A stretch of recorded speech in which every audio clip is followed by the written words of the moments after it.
Hey guys, Coach Brandon here. I want to do a breakdown of my first match from the Grappling Industries tournament in Indiana this past weekend. Um, I plan to put out breakdowns for all of my other matches as well, but what better place to start than the first match of the day? So here we are, we lock up and we're grip fighting. Now here I'm going to pull guard. And you see that because he dropped to his knees, I immediately went after the head because it was within range. So here, as soon as I pull guard, you're going to see that he drops to a knee as well. So that brings his upper body within range of me, so I can focus my attacks on the upper body. So I start with a collar tie and a snap down attempt into a guillotine. And this is going to force my opponent now to take a standing position. So he didn't like that the guillotine was exposed, so he chose to stand, and that's going to expose his legs to me. Now he's doing a good job of hiding his legs behind his arms. He's approaching with his legs back and his arms forward, and he's grip fighting. So you guys are going to see me use a series of 2-on-1 gripping to try to pull my opponent into me and get past the arms to get to my shin-to-shin 2-on-1 and go into the legs. So I'm 2-on-1 gripping, trying to pull him in from a seated position, just looking for my shin-to-shin 2-on-1. There it is. Now that I have the shin-to-shin 2-on-1, I can go into my ashigarami. Now, very quickly, when I had the ashigarami, my opponent turns his right knee outward, right here, and that's going to force my foot to come off the hip. So when I lose my foot in the hip, and I start losing my ashigarami control, you're going to see me transition this foot into an X guard position. So now I'm in an Ashi X. So my opponent stands up. Now he did something kind of crafty, looking to go into a cross ashigarami and try to attack an inside heel hook. But I still have this Achilles grip here, so he can't get his foot to the inside position. Let me back that up so you guys can see what he tried to do and why it's not necessarily great. So here, you see him reaching through. He's going to grab my knee and try to pull my knee through and back step into a cross ashigarami. I've actually shown this in the past, and we do this a lot to backstep when our opponent uses a daily heel hook. And this is a very similar scenario, so he's trying to make it work. However, because I have an Achilles grip on his right ankle, he can't pummel his right foot to the inside position. And my right foot has the inside position on his left knee. You'll see that in here in a little bit. Here, you see my foot here as a hook behind his left knee. And my right hand, I move from an Achilles grip, but I'm still monitoring his toes. So even though he tried to drop back into a cross ashigarami position, the fact that I'm controlling his legs so well make it so it's not really that dangerous. And I'm pointing my knee to my left and my heel. I'm sorry, pointing my knee to my right and my heel to my left, so I hide my heel. Here you see he's trying to attack this heel, but I'm keeping my toes pointed off in this direction, keeping my heel pressed tightly into his body, so it's hard for him to go into any sort of heel hook attack. It's hard for him to expose my heel specifically. He wants to get my heel on top of his wrist, but I'm hiding my heel well. He realizes he's not going to get it, so he comes back on top. But now my opponent's back on his knees.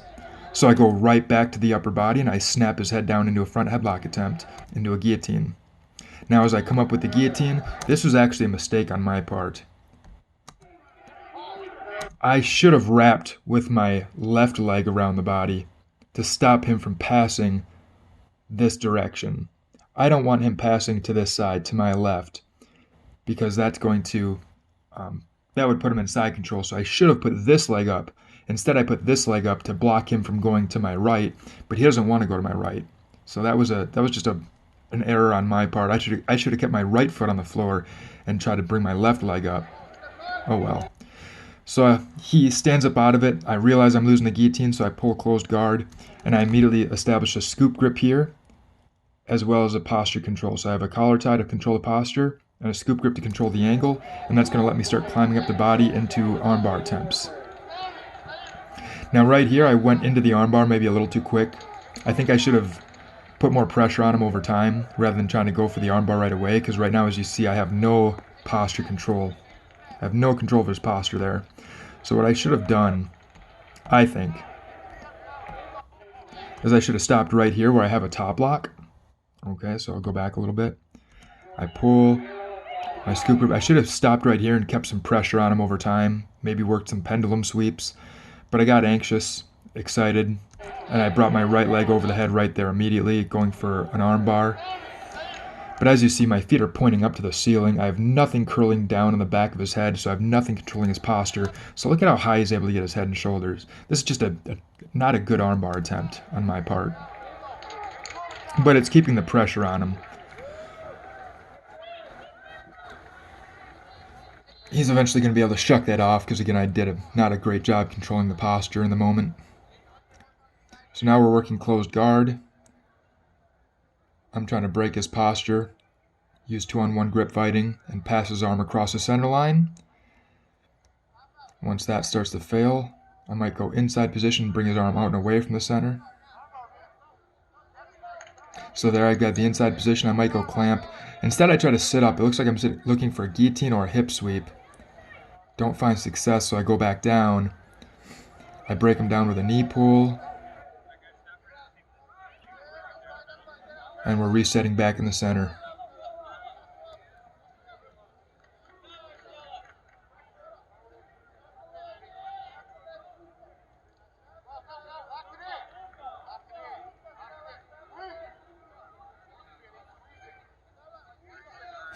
Alright, back in the closed guard. I have the posture control and a wrist control, it looks like. Trying for the inside wrist position. I nearly got the triangle there, but I missed it. Let's go back and look at that a little bit. Look at why I missed that. So here I'm controlling the posture with the collar tie. And you're going to see that here's my wrist control. And right here I have his wrist pressed out and away. So I have that inside wrist grip that we talked about in the closed guard chapter. And that inside wrist grip allows me to thread my right leg through for a triangle. So here I'm going for the triangle. However, as I'm shooting my right leg through for the triangle, my opponent is pushing off my body. You can see his shoulders are going up and away. He's kind of leaving his head behind because I have the collar tie. But he's kind of tucking his chin to his chest, so I lose my handle. And he wants to pull his head and shoulders up and away to create distance. And he's able to create just enough distance to slip his right elbow back inside. So I should have kept my hips up a little bit higher inside the elbow so he couldn't slip his elbow from my hips.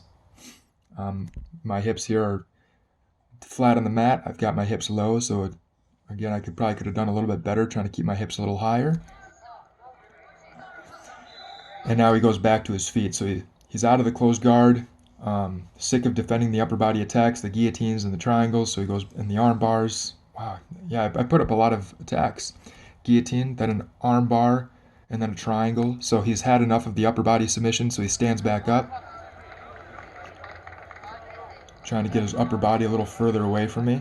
And so when he stands back up, I go right back into the legs. Again, playing an upper body and the lower body dilemma based upon whether my opponent is playing from his knees or from his feet. So here you see I'm inverting. And I'm going to look to go into a cross ashigarami, which I'm getting into right here. If my opponent stayed down in his left hip and left shoulder, I would have had the cross ashigarami, but he inverted in an attempt to disrupt my ashigarami attempt. He got his hips up off the floor and made his legs and hips more mobile. So I'm losing the cross ashi entry, and because he completely inverted and went on the other side, I'm now going to be into a straight ashigarami. So I initially went for a cross ashigarami, and based on his defensive reactions, I settled for a straight ashigarami. Now you can see from my ashigarami, I'm keeping heavy on my right side. I'm on my head is on the floor when I'm on my right side. My knees are here pointing to my right. Everything is pointing here toward the camera onto my right side. That makes it hard for my opponent to turn to his right and alleviate pressure from the heel hook when it comes on. So here I have the heel exposed. My opponent's trying to hand fight.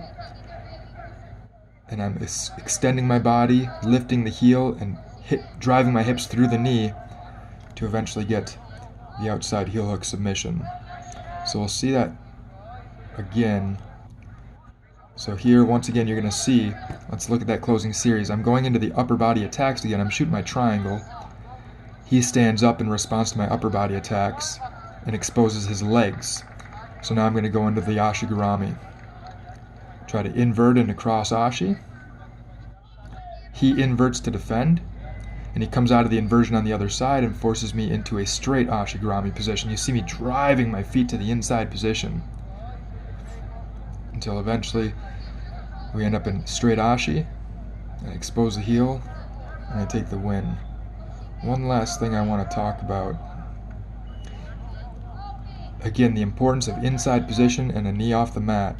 Watch how, as I'm coming out of here,